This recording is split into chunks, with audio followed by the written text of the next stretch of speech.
Oh iya Ibu, saya tadi mau tanya KB yang cocok untuk Ibu yang menyusui, jadi yang tidak memperhambat ASI gitu. KB apa ya Bu yang cocok untuk Ibu yang masih menyusui? Mungkin saran dari saya KB alami aja Bu. Ada satu metode amenorelaksasi untuk Ibu yang mau ASI fisik mungkin ya bisa Ibu memakai metode amenorelaksasi. Metode amenorelaksasi itu kayak gimana Bu? Saya jelaskan sedikit ya Bu ya.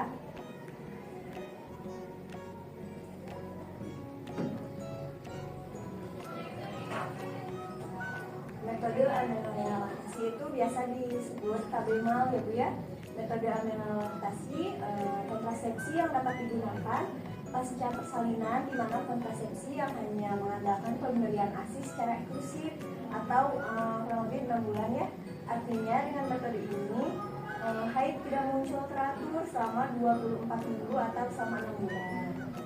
Metode ini KB alami Bu, yaitu gunanya sifatnya sementara melalui pemberian ASI secara eksklusif setelah melahirkan atau postpartum selama 6 bulan. Metode ini akan memberikan perlindungan kepada ibu dari kehamilan berikutnya yang terlalu dekat atau cepat ya Bu ya, dengan efektivitas 98% selama 9-10 bulan. Nah, kenapa sih bisa mencegah kehamilan? Pada saat menyusui, hormon yang berperan di dalam payudara itu ada hormon prolaktin dan oksitosin Bu. Jadi semakin sering ibu menyusui bayinya, maka kadar prolaktin dan hormon yang ada di payudara ibu itu melepaskan hormon penghambat atau inhibitor. Hormon penghambat ini akan mengurangi kadar estrogen sehingga tidak terjadi ovulasi atau pembuahan sel telur. Lalu di sini ada keuntungan KB-MAL. Keuntungan KB-MAL yang pertama, efektivitas metode MAL ini tinggi, mencapai keberhasilan 98% pada 6 bulan setelah melahirkan. Lalu yang kedua, tidak mengganggu ibu berhubungan dengan suami. Setelah itu tidak ada efek samping yang secara sistemik. Lalu tidak perlu pengawasan medis ya Bu ya. Lalu setelah itu tidak perlu obat-obatan atau alat yang dipakai. Lalu yang terakhir, hemat karbon biaya ya. Nah, di sini ada dua keuntungan ibu untuk bayi maupun untuk ibu. Nah, keuntungan untuk bayi yang pertama mendapat kekebalan pasif atau mendapatkan antibodi perlindungan lewat ASI. Yang kedua, sumber asupan gizi yang terbaik dan sempurna untuk tumbuh kembang bayi yang optimal, karena memang sumber utama dan asupan nutrisi bayi itu dari ASI ya. Lalu terhindar dari keterpaparan kontaminasi dari air, susu lain atau formula atau alat minum yang dipakai. Nah, lalu ada keuntungan untuk ibu. Yang pertama, mengurangi perdarahan setelah melahirkan. Lalu yang kedua, mengurangi risiko anemia. Yang ketiga, meningkatkan hubungan psikologis ibu dan bayi. Jadi nanti ibu sama bayinya perkembangannya makin baik. Lalu yang di sini ada keterbatasan atau kekurangan dalam KB-MAL. Tetapi semua KB juga ada kelebihan dan kekurangannya ya. Yang pertama, KB-MAL ini perlu persiapan sejak perawatan kehamilan agar segera menyusui dalam 30 menit setelah melahirkan. Lalu yang kedua, ada kesulitan saat dilaksanakan karena kondisi sosial. Mungkin ibunya bekerja atau dan sebagainya ya Bu ya. Lalu yang ketiga, efektivitas tinggi hanya sampai kembalinya haid atau sampai dengan 6 bulan. Jadi MAL ini bersifat sementara ya Bu ya, hanya sampai dengan 6 bulan. Lalu selanjutnya tidak melindungi terhadap infeksi menular seksual, termasuk virus hepatitis B dan HIV atau AIDS yang seperti itu ya. Lalu selanjutnya tidak menjadi pilihan bagi wanita yang tidak menyusui. Lalu yang terakhir, kesulitan dalam mempertahankan pola menyusui secara eksklusif. Ini kesulitan yang dapat terjadi ya Bu ya,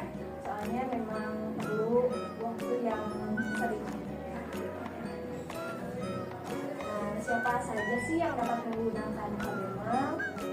Yaitu yang pertama, ibu menyusui secara eksklusif atau selama 6 bulan. Setelah itu bayi berumur kurang dari 6 bulan ya Bu ya. Lalu ibu belum mendapatkan haid sejak melahirkan, apalagi ibu baru seminggu melahirkan ya Bu ya, itu bisa menggunakan KBMAL. Lalu perempuan yang menggunakan KBMAL harus menyusui dan memperhatikan hal-hal ibu, seperti harus dilakukan segera setelah melahirkan. Lalu frekuensi menyusui sering ya, tanpa terjadwal juga asal sering. Lalu pemberian ASI tanpa botol atau dong, diberikan secara langsung dari payudara ibu ya. Lalu tidak mengkonsumsi suplemen seperti obat-obatan yang lain ya Bu ya. Lalu memberikan ASI tetap dilakukan baik ketika ibu dan bayi sedang sakit, jadi tidak ada hambatan ya Bu ya. Nah, di sini yang tidak dapat menggunakan KBMAL yaitu ibu atau perempuan yang sudah mendapatkan haid sejak setelah salinan atau melahirkan ya. Lalu tidak menyusui secara eksklusif, lalu bayinya sudah berumur lebih dari 6 bulan, lalu ibu sedang bekerja atau terpisah dari bayi lebih dari 6 jam, itu tidak bisa ya Bu ya. Lalu harus menggunakan metode kontrasepsi tambahan. Jadi misal nanti setelah 6 bulan boleh menggunakan KB yang lain Bu. Lalu setelah itu menggunakan obat yang mengubah suasana hati, itu juga tidak ya. Setelah itu menggunakan obat-obatan jenisnya erbutamin, antimetabolisme, glukosamin, bromokriptin atau obat radioaktif atau antikoagulan gitu ya Bu ya.